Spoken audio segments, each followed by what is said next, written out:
सत्संगत जी, प्यार से कहना धन निरंकार जी। गया के इस जगह में जो बहुत ही एक हिस्टोरिकल इम्पोर्टेंस भी रखती है, एक भाव युगों से जहाँ पूरे संसार में और इधर भी गौतम बुद्ध के एक जीवन के ये सबसे ज़्यादा अहम एक निर्वाण की प्राप्ति, जहाँ तो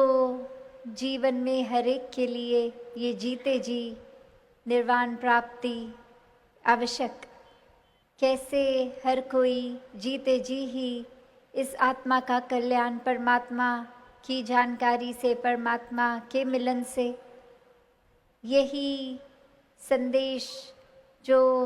एक मध्य मार्ग की भी बात रखी कि कैसे दो एक्सट्रीम्स अगर हैं तो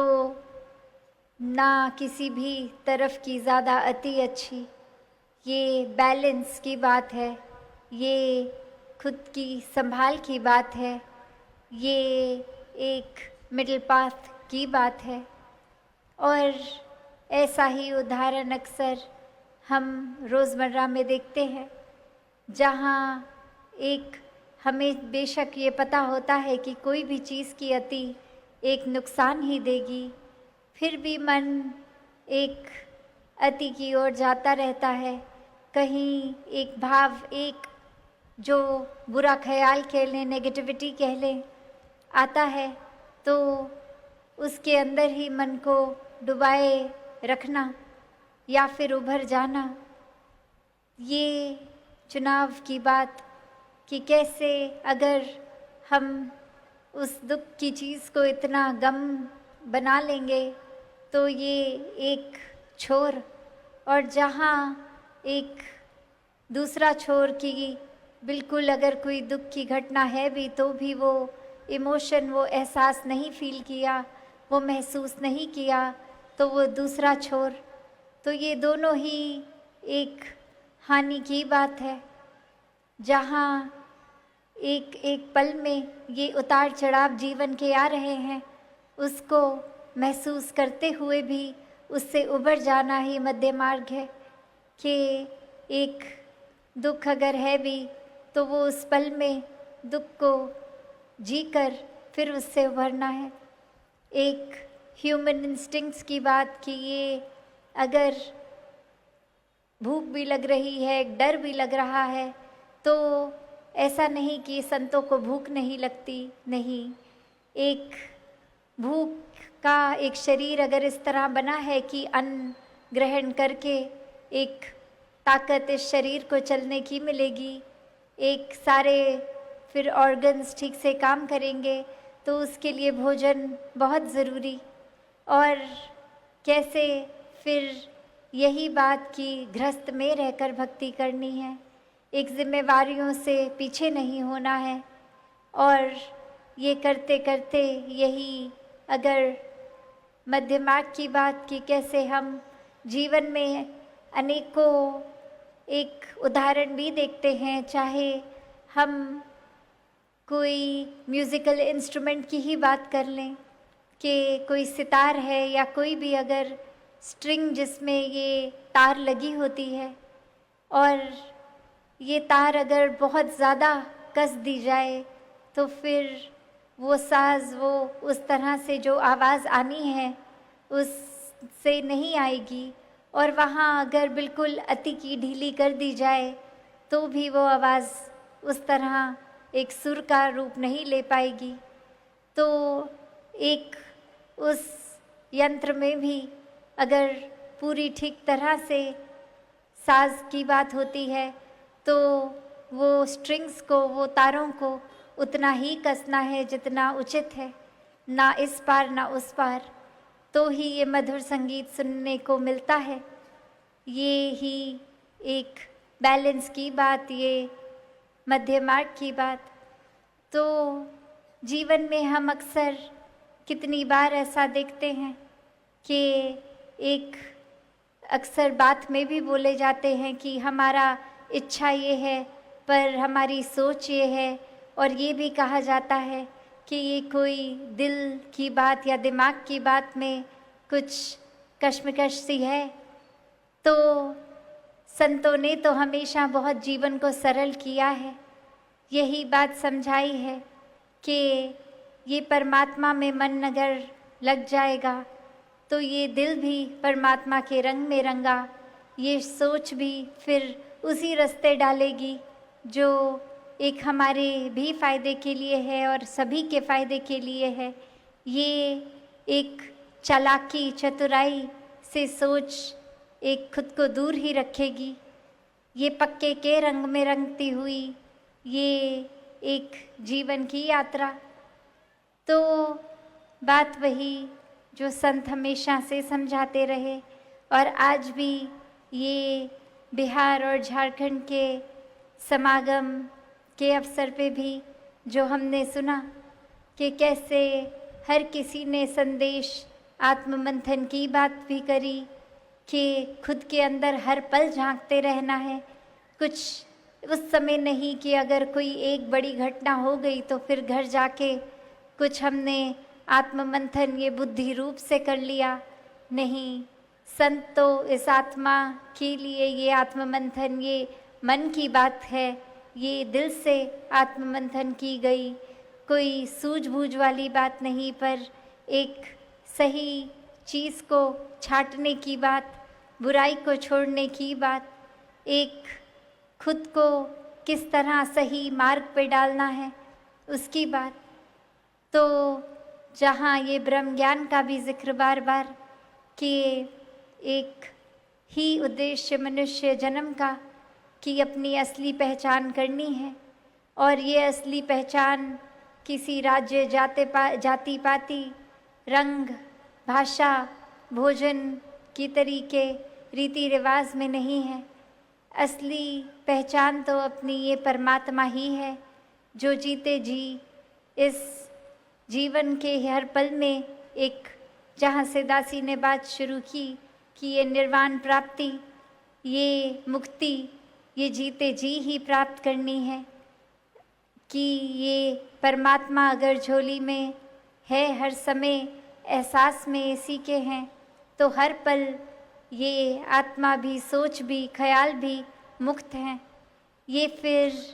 एक हमेशा इस रूप में जो जिस तरह उदाहरण अक्सर दिया जाता है कि उभरने वाली और डूबने वाली अगर वस्तुएं हैं तो वो पानी उस तरह से है कि आप अगर पानी में लोहा डालेंगे तो उसका डूबना तो निश्चित है,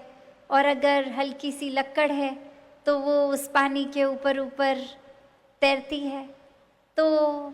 एक बात और चीनी की अगर उदाहरण लें तो वो चीनी तो ना डूबेगी ना उभरेगी, वो तो घुल जाएगी उस पानी में। तो बात वही कि संतों ने जीवन इस तरह का बताया कि जब एकमिक हो गए इस परमात्मा में, वही निर्वाण प्राप्ति है। जिस तरह फिर उस चीनी का कोई अस्तित्व नहीं रहेगा, पर चाहे वो लक्कड़ हो चाहे वो लोहा हो, वो दो अलग छोर उस पानी के, पर एक चीनी का रूप जो घुल गया, तो फिर उसी तरह हर पल परमात्मा में रंगा हुआ मन भी एक कर्म कुछ भी कर रहे हों, पूरे दिन में जिम्मेवारियां कुछ भी निभा रहे हों, ये मन तो परमात्मा में है। भले हाथ कोई कार्य कर रहे हैं और फिर वो हाथ भी हमेशा भलाई का ही कार्य करते हैं, क्योंकि मन में परमात्मा का एहसास, तो ये सोच सही दिशा में ही रहती है। तो संतों ने हमेशा यही समझाया कि खुद को संवारा जाए। एक दूसरों पे टिप्पणी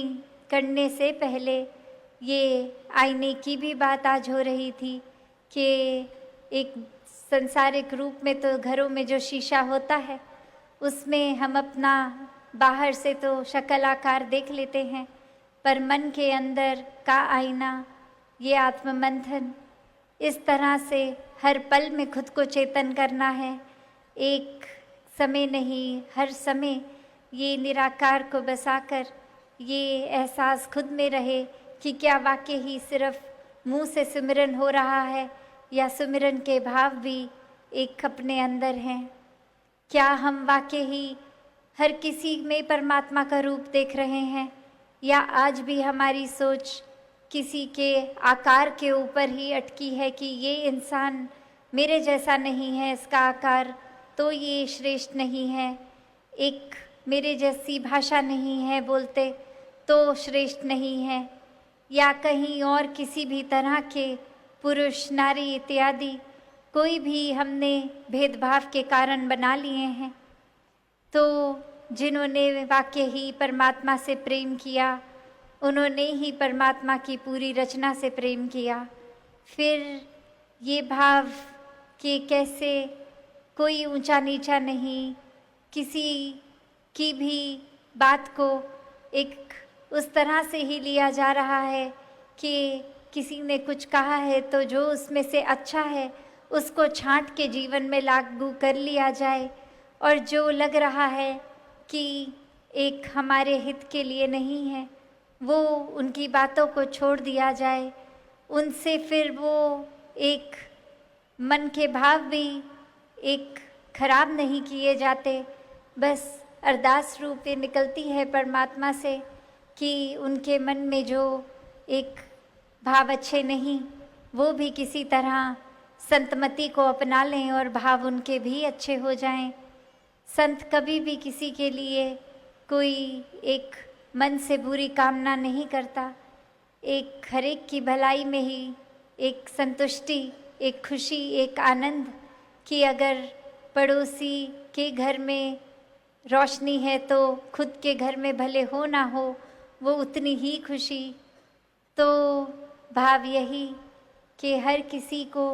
अपना लेना, ये एकत्व की बात ये तभी हासिल होती है जब इस परमात्मा से पहले एकत्व का रिश्ता बनता है। फिर ये जब कादर ही मन में है तो पूरी कुदरत का भी सत्कार, सेवा भाव भी। फिर हम प्रकृति को नष्ट भी नहीं करते, एक साफ सफाई मन की भी बाहर भी, एक चीज़ों को इस्तेमाल रूप एक सदुपयोग में ही किया जाता है, फिर दुरुपयोग नहीं होता। कहीं एक उस भाव से कि हमने तो अगर मिल रहा है तो जितनी ज़रूरत है उससे ज़्यादा लें, ऐसे भी संतों के भाव नहीं होते। एक संतुष्टि की बात, एक बैलेंस की बात, और यहीं ये तराजू रूप कह लें या जो अक्सर हम एक चिड़िया के दो पंख कहते हैं कि ये ज्ञान भी कर्म भी उतना ही ज़रूरी कि सिर्फ परमात्मा की बात ही नहीं,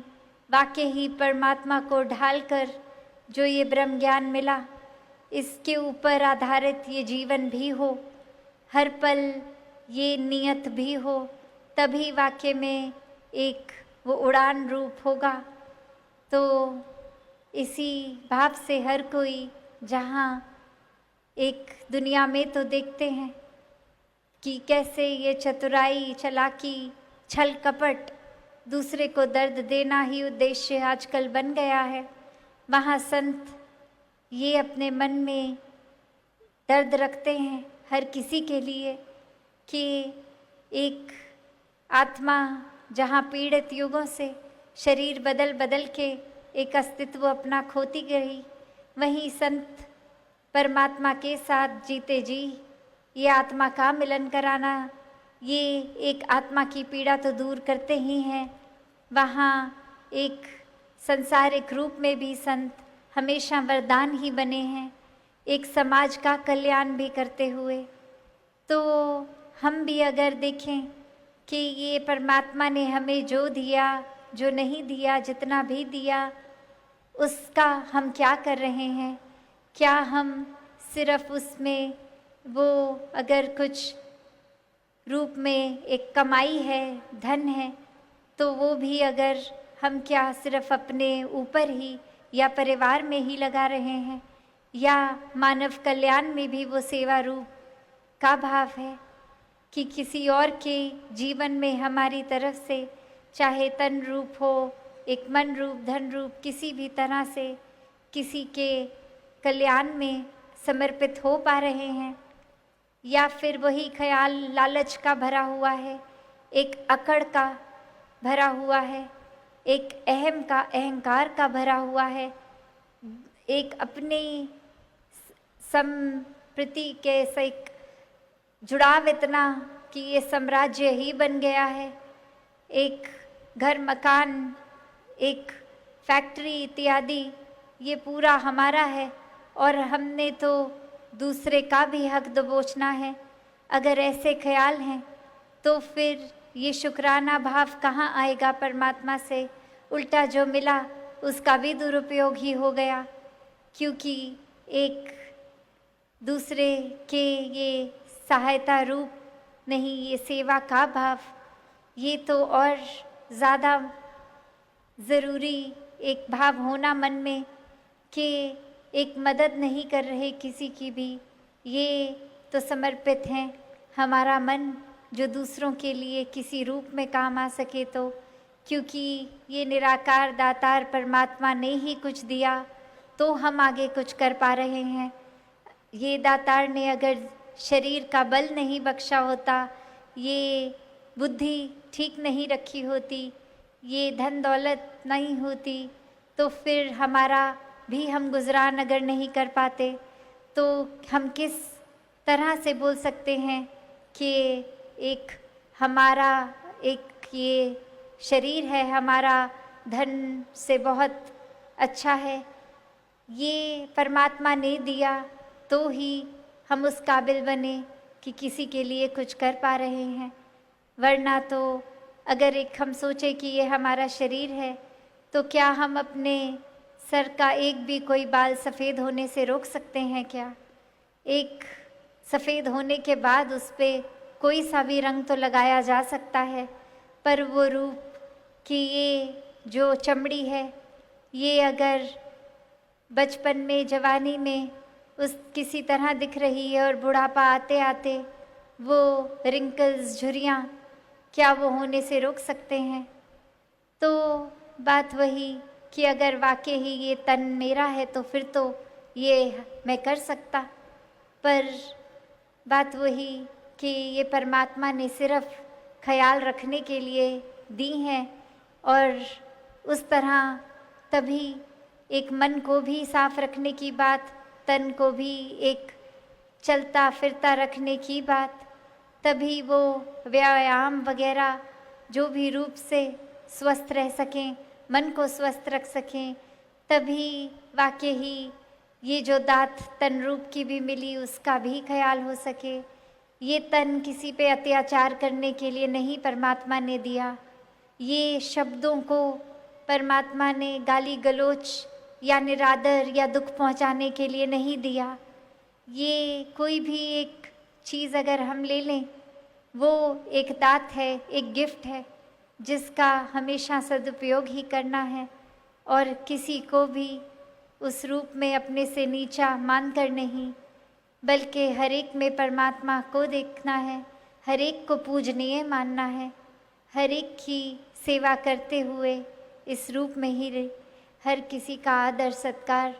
मन में, तभी ये ह्यूमन वैल्यूज़ रहती हैं और ये कोई दिखावा मात्र क्या नहीं, कुछ पल का नहीं, वाकई ही प्रेम के भाव, करुणा के भाव, दया के भाव, एक समदृष्टि वाली नज़र बिना भेदभाव के जो देखे हर एक को, एक भाव कि ये संसार में अमन फैलाना है, एक खुद में फिर वो एकत्व परमात्मा से पहले रखना है। ये शुरुआत खुद से आत्ममंथन का ये जो जर्नी विदिन है, अंदर की ओर जाते हुए खुद को संवारना है। तो जिस तरह से ये जगह का भी नाम गया है तो हमने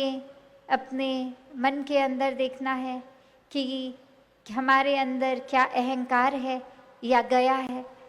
तो अहंकार को हमेशा एक अपने अंदर स्थान नहीं देना, और ये संभव है ऐसा करना, वरना अक्सर तो ये सूक्ष्म रूप भी अहंकार का हमें पता नहीं लगता कि आज अगर 2-4 लोगों ने वाहवाही कर दी और हमारी सोच ने खुद को इतना श्रेष्ठ मान लिया, अब हर जगह अगर ऐसा है तो कैसे खुद को एक ग्राउंडेड रख सकें, एक खुद को अपनी जड़ों के पास रखें। तो ये बात वही कि जब भी एक कर्ता, ये दातार, ये परमात्मा को हम याद रखेंगे कि करने वाला ये परमात्मा, तो फिर कोई अगर तारीफ कर भी रहा है तो ये परमात्मा का ही इस पे क्रेडिट, ये श्रेय जाता है। तो फिर हर चीज़ से हम अहंकार रहित भी हो सकते हैं। तो भाव यही कि हर कोई जहाँ मानवीय गुणों से युक्त होकर जीवन जी सकता है, एक जीते जी मुक्ति प्राप्त कर सकता है, ऐसा जीवन जो वाकई ही वरदान रूप का जीवन है, भक्ति में हर पल है, ऐसा जीवन हर किसी के हिस्से आ सकता है। तो हर कोई जहाँ जीते जी इस ब्रह्म ज्ञान को प्राप्त करके जीवन को जीने का एक पूर्णता से ये सलीका ले ले, वहीं हर पल ब्रह्म ज्ञान से परमात्मा को याद रखते हुए हर पल में आनंद, कण कण से कुछ ना कुछ सीखने की ये जिज्ञासा रूप और एक शिक्षाएं चहुँ ओर, ये सत्संग की महत्वता कि संतों ने तो सिखाना ही अच्छा है, वो सीखते हुए जीवन को आगे बढ़ाएं।